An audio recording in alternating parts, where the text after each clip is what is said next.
Good morning. So I am at Heathrow Airport about to board a flight to Doha, which then has a connection through to Melbourne, the start of my backpacking adventure. It's taken me ages to get through bag drop and check-in, so much queuing, but I'm finally through security, here with my hand luggage. Off we go. Turns out it's boarding already. Took me a while to get through the airport, but I'm just gonna run and try and get some water from a water fountain before getting on the flight.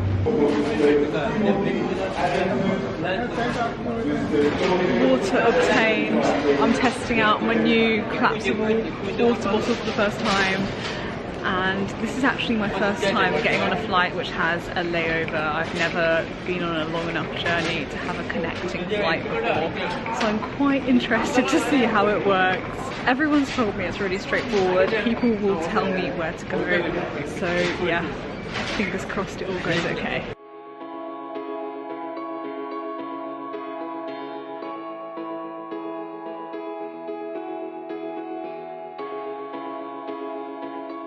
I have found my seat. I've got an aisle seat for the first flight, which I think is quite good because I'm not planning on sleeping much in this flight. I'm going to want to get around and stretch my legs. I've got a window seat for the second flight, which I think will be fun when landing into Melbourne. But it was quite good I actually got to choose my seats when checking in from what was left, so yeah.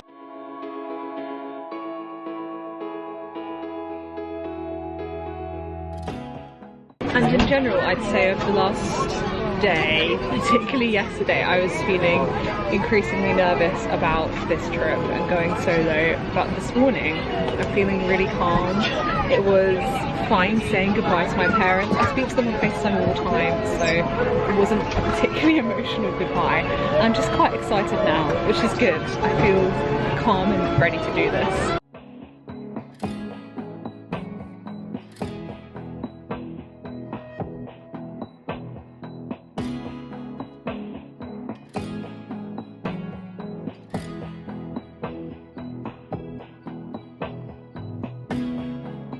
I am currently in Hamad International Airport, Doha, Qatar, and just checking the departures board for my connecting flight.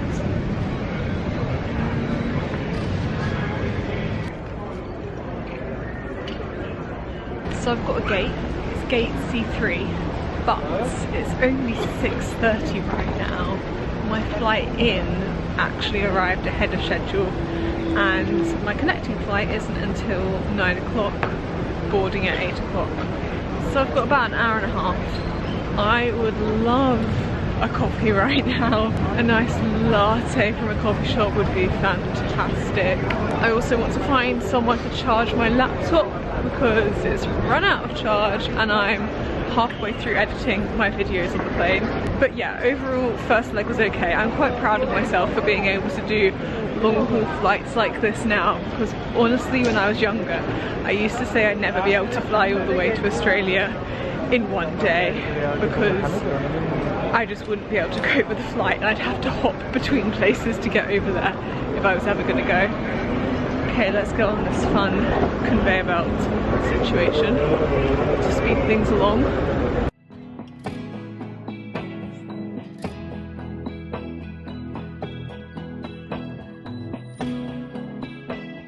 I have been sitting, drinking a coffee. Actually, I was standing for a little bit drinking a coffee because it was quite busy when I first got into this little coffee shop area. But I didn't mind it because I've been sitting down for so long on my first flight and I've just sat down for even longer on my second flight, so it's actually nice stretching my legs.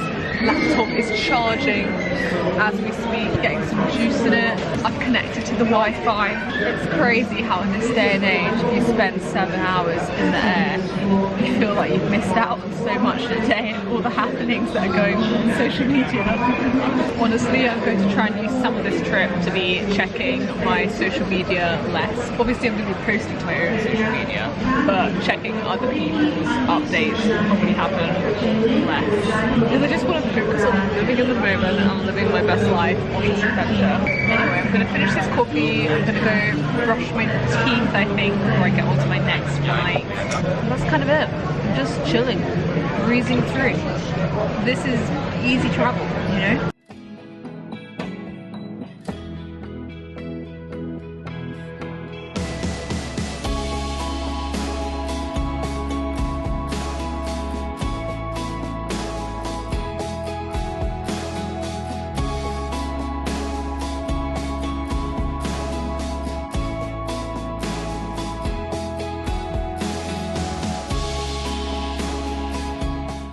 And after a 13-hour flight, I've made it to Melbourne. It's so nice to be somewhere with long days again. Oh, I see the Sky bus, which I think is what I'm getting tomorrow to get into the centre. There's the Sky bus departure place there. The one thing that did catch me out on the flight was we had to fill out arrival declaration forms with passport details of where we're staying, etc. And I didn't have a pen with me. Luckily, my kind passenger friend who was sat next to me lent me a pen, but I've realised a pen is quite a good thing to pack on a backpacking trip. You never know when you might need it.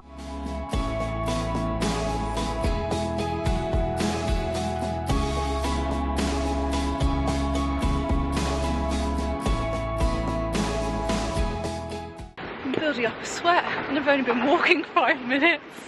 Oh, and my plan to put my hand luggage tote bag on top of this bag has not worked. Oh my goodness me. Let's go again. I'd say it's breezy, but it's warm, very warm, not a cloud in the sky. And the hotel I booked is just a 10-minute walk.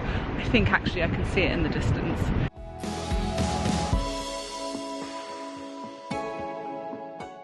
So behind me you can see a nice and messy hotel room now. I think they've opened up almost every packing cube I've brought with me, which is great, but I'm feeling refreshed, re-energized. I actually did get some sleep last night, which was good.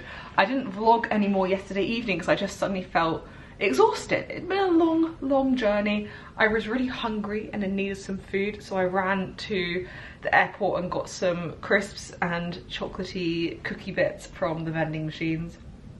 And then I also had some water. I need to get some more water before I leave today, actually. This is the Ibis Styles Hotel, literally right at Melbourne Airport. You can see planes in the distance. I've heard planes landing and taking off, but in general it's not been too noisy here. And the reason I'm here is I just wanted to give myself a little bit of time to get over jet lag before I'm thrown straight into hostels with rooms of 6 or 8 people in bunk beds, shared bathrooms. I've just given myself that last bit of luxury, you know, before diving into hostel life. I'm sure the hostels are going to be fine and the hostels are going to be fun, but I'm grateful to have had a nice hotel evening. I'm just about to head for breakfast downstairs at the hotel restaurant, and then it's going to be mission, let's take Melbourne, let's go full backpacker mode. And do you know what?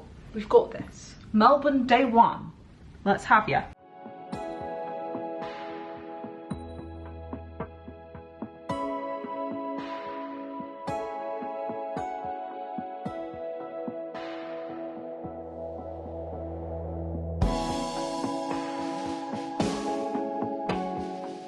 The coffee machine was the same as the one in the London office.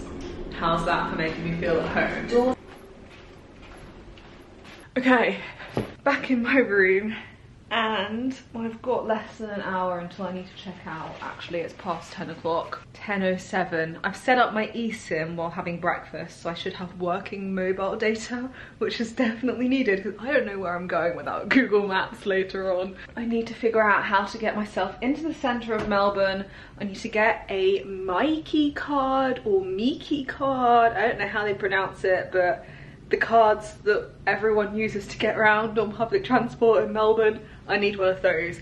I think I might be able to get one from the Skybus terminal, so I'm gonna look into that. And then obviously, yeah, we have the slight issue that I can't check into my hostel until the afternoon. I'm not sure what check-in time is, but I imagine it's around 2 o'clock. I'm gonna get there a little bit before that, but I'm gonna see if they can store my backpack and otherwise I will just not move too much. I will find an air-conditioned coffee shop and sit in it with my backpack until I can check in. That's the plan. I'm gonna brush my teeth first though and put some SPF on because I've heard it's quite sunny here in Australia. I am so excited to get to the tennis next week.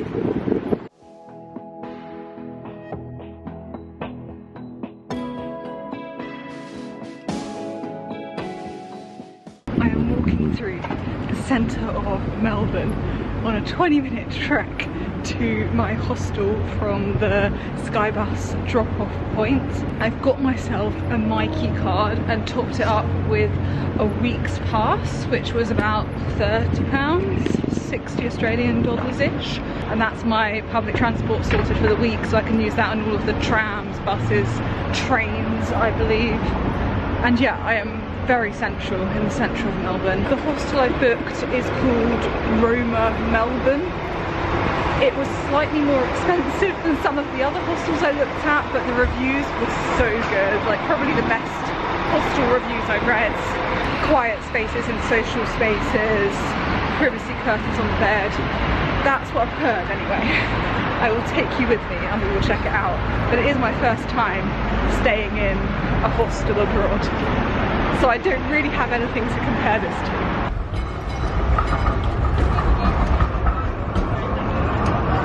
Well, not so much sweaty, but it's hot. But I've got to say, it is a thick jacket as well. I was gonna rock just the shirt, and then I saw a quick shot of myself, and I thought, no, I'd rather be hot and sweaty. I think I'm in Federation Square right now.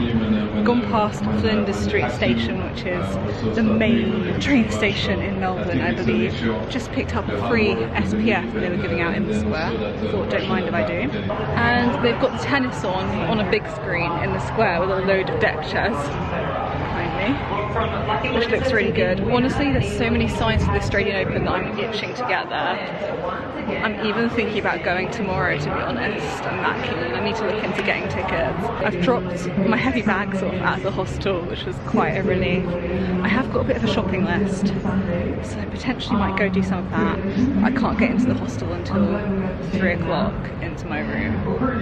So yeah, just enjoying the sunshine. It's incredibly hot. You don't want to stand in the direct sun for too long. I'm gonna go find some shade, maybe a nice cold drink, you know?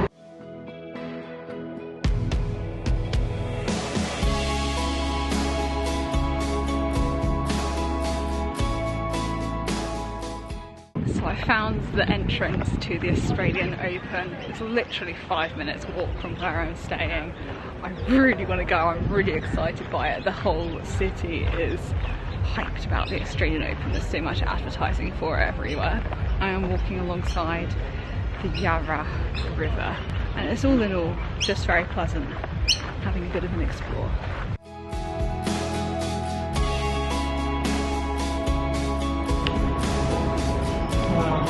Then literally is the time that you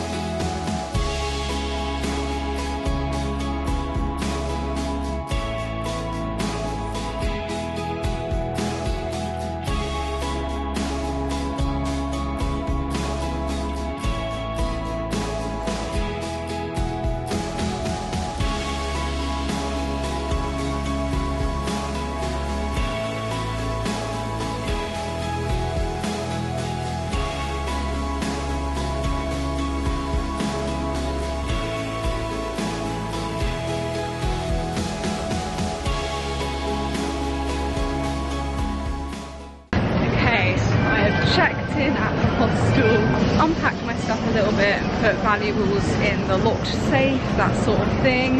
It's actually really nice. There's a privacy curtain, there's plenty of plugs to charge things. There's a little table next to my bed. I'm in a top bunk. I will give you a proper tour of the room at some point, but there were people resting in there and I didn't want to disrupt their rest time. But I did say hello and gave a few friendly smiles to 1 or 2 other people who passed by me in the room. So that's stage 1 to making friends. There are events going on at the hostel throughout the week, so I might try and go to some of them just to be friendly. I am heading off now though to the shopping centre It's open until 7, says Google, so I think I've got an hour or so to pick up a few bits that I need. And then I do need to make dinner plans this evening. Melbourne is supposed to be quite good for food and restaurants, so I feel like I should go somewhere. And to be honest, I don't have an issue with going to a restaurant by myself. It doesn't bother me too much. So that's probably what I'm going to do rather than cooking. But I have checked out the kitchen in the hostel, and you can buy food in. There's plenty of pots and pans if you want to do your own thing.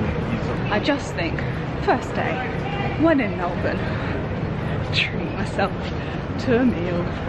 So I need to do a little bit of research on what's good, and then I'm actually thinking maybe I go to the Australian Open on Tuesday. I was really tempted to go tomorrow because I'm just feeling really into it right now. There's a lot of hype around the tennis and it's making me want to be there. But there is a 10:45 walking tour from the hostel that I think I should go to because it might help me meet other people who have just arrived. And also there's a pizza and wine jazz night at the hostel tomorrow evening. I don't understand how the crossings work here. Like the car was trying to cross while it was flashing red. I think green means go, flashing red means keep walking if you're already walking. And when it's flashing red, if no one's there, then cars can go. I think that's what it is. Also, impressed with the bathrooms. I was expecting little cubicles in a big room, whereas actually they are separate individual rooms, each with a shower, toilet, basin. So yeah, really not as bad as I thought. Found something else to make me feel right at home. It's a WeWork in there. Shout out to all my colleagues who are hard at work in a WeWork right now.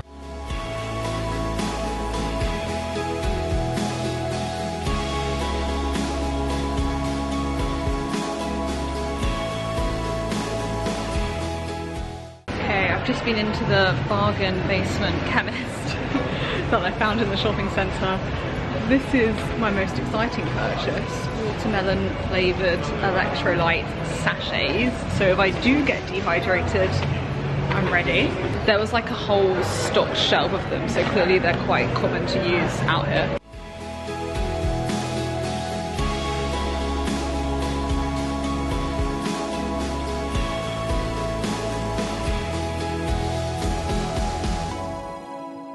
Hi everyone, so I'm out for dinner, sat outside because it's such a pleasant evening.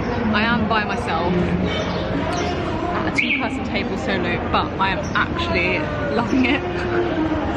I think this is just what my introverted self needed, you know. I am using an app called Eat Club, which basically brings up offers for loads of different restaurants, so I recommend that if you are coming backpacking to Melbourne at all. But also this restaurant had good reviews and it's like 2 minutes from the hostel, and I just wanted something quick and easy this evening because I'm hungry and hadn't really thought about it much in advance.